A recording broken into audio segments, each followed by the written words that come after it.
क्यों चाहिए भाजपा को मुस्लिम वोट? नीतीश कुमार की भाजपा से चल रही अंदरूनी बात। क्यों नीतीश कुमार कर रहे मुस्लिम वोटर्स को रिझाने की कोशिश? जेडीयू और भाजपा की बिहार विधानसभा में दिखेगी अलग गठजोड़। बीते बुधवार 4 अप्रैल 2025 के दिन देश में वक्फ संशोधन बिल पास हो चुका है। इस बिल के समर्थन में 288 और 232 वोट विरोध में पड़े, जिससे ये चीज साफ हो गई कि अब तक जिनका गुजर बसर वक्फ की जमीन के सहारे चल रहा था, अब वो कंगाल होने वाले हैं। कल वक्फ बिल पर लोकसभा सदस्य इकरा हसन ने भी इस बिल का जमकर विरोध किया और भाजपा पर आरोप लगाते हुए कहा कि ये वही भाजपा है जिसने राम जन्मभूमि ट्रस्ट में ये लिख दिया कि जिला अधिकारी भी अगर होगा तो वो हिंदू होना चाहिए, कोई मुस्लिम नहीं। इकरा हसन ने कहा, कोई मुझे बताए वहाँ सेक्युलरिज्म का रस क्यों नहीं घोला गया। उन्होंने बताया कि ईद के मौके पर एक विधवा महिला मेरे पास आई और उसने बताया कि वो एक वक्फ की प्रॉपर्टी पर रह रही है और उसकी रोजी रोटी भी वहीं से आती है। उस महिला को बस इसी बात का डर है कि उससे कहीं उसकी जमीन छीन न ली जाए।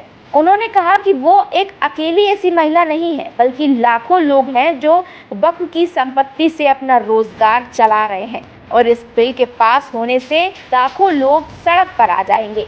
अब ऐसे में समझने वाली बात ये है कि जो भाजपा हिंदुत्व की राजनीति के सहारे लगातार चुनाव में जीत हासिल कर रही थी, उसका अचानक मुस्लिमों के प्रति इतना मोह कैसे भर गया? क्या ये बीजेपी की कोई रणनीति है?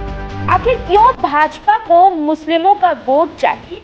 ये कुछ ऐसे सवाल हैं जिनका जवाब आज हम अपनी रिपोर्ट में आपको दिखाएंगे भी और बताएंगे भी।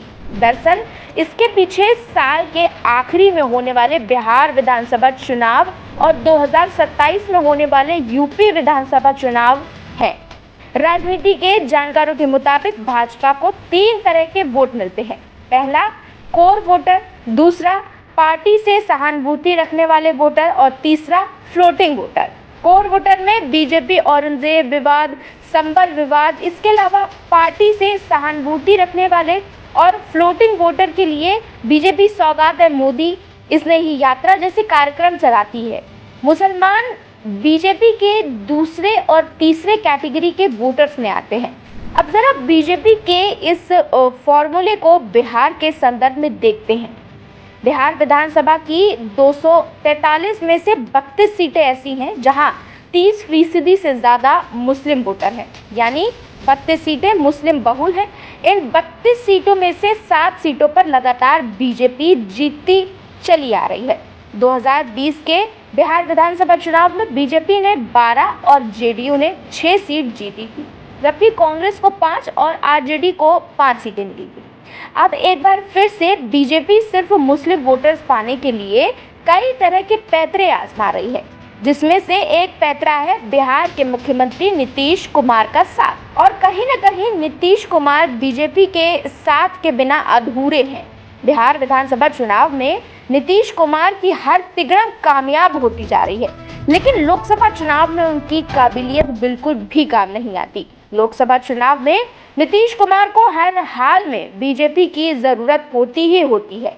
2014 के चुनाव में नीतीश कुमार अपनी हैसियत की पैमाइश कर चुके थे, इसलिए पाला बदलकर लालू यादव के साथ जाने के बावजूद 2019 और 2024 के लोकसभा चुनाव से पहले बीजेपी के साथ आ गए। इन दिनों ये देखा जा रहा है कि मुस्लिम वोटर्स नीतीश कुमार से खफा चल रहे हैं और अगर अब भाजपा को बिहार मुस्लिम वोट हासिल करने होंगे तो सीधे तौर पर नीतीश कुमार पर एक प्रेशर बन सकता है कि नीतीश नाराज मुस्लिम वोटर्स को लुभाने में पूरा जोर लगा दें।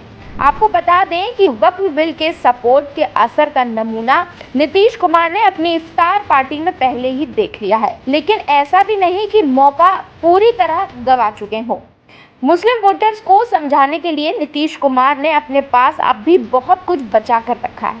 नीतीश कुमार की मुश्किल ये है कि संसद में वक्फ संशोधन बिल ऐसे वक्त लाया गया जब बिहार में कुछ ही महीने बाद विधानसभा के चुनाव होने वाले हैं।